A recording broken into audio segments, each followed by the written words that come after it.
আজকে আমি আলোচনা করব ট্রানজিট এবং ট্রান্সশিপমেন্ট নিয়ে।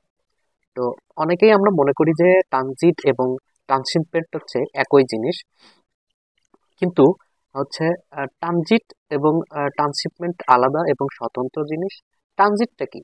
ট্রানজিট হচ্ছে প্রথম হচ্ছে একটি রাষ্ট্র থেকে দ্বিতীয় কোনো রাষ্ট্রের মধ্য দিয়ে তৃতীয় রাষ্ট্রে হচ্ছে মালামাল বা যাতায়াত বা যানবাহন পরিবহন করা।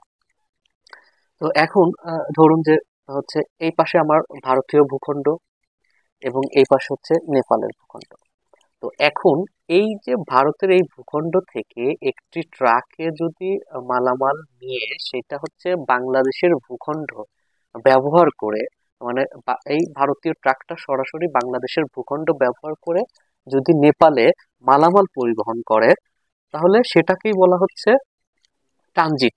এই ট্রানজিট যখন চুক্তি হয় তখন কিন্তু এই যে ভারতীয় যে ট্রাকটা বাংলাদেশের মধ্য দিয়ে যে নেপালে মালামাল পরিবহন করলো, এইটার কিন্তু কর দিতে হয় না এখন। আর হচ্ছে ট্রান্সশিপমেন্টটা কি? ট্রান্সশিপমেন্টটা হচ্ছে একটি এই যে এখানে একটা ভূখণ্ড আছে, ভারতীয় ভূখণ্ড। এখন ভারতীয় ভূখণ্ড থেকে হচ্ছে একটা ট্রাকে হচ্ছে মালামাল পরিবহন করে, যদি সেইটা এই ধরুন যে এখানে হচ্ছে আমার বেলাপন যে স্থলবন্দর। তো এই ভারতীয় ট্রাকটা এই এই বেনাপোল বন্দরে হচ্ছে মালামাল খালাস করবে।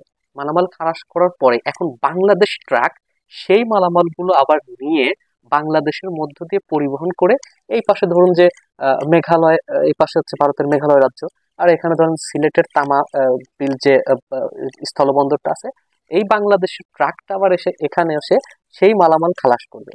এবং এখান থেকে যে ভারতীয় ট্রাক আবার এই যে মেঘালয়ের যে ভারতীয় ট্রাক, এই ট্রাক আবার এই বন্দর থেকে মালামাল নিয়ে মেঘালয় রাজ্যে পরিবহন করবে।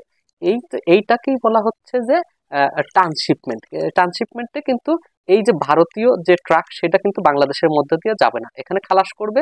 তারপর এখান থেকে বাংলাদেশের ট্রাক হচ্ছে সেই মালামালগুলো নিয়ে আবার এই সীমান্তে, এই যে এখানে এই সীমান্তে হচ্ছে খালাস করবে, এখান থেকে আবার হচ্ছে মেঘালয় রাজ্যে বা অন্য যে এরকম থাকে যে এক জায়গা থেকে আরেক জায়গায় এটা হচ্ছে পরিবহন করবে।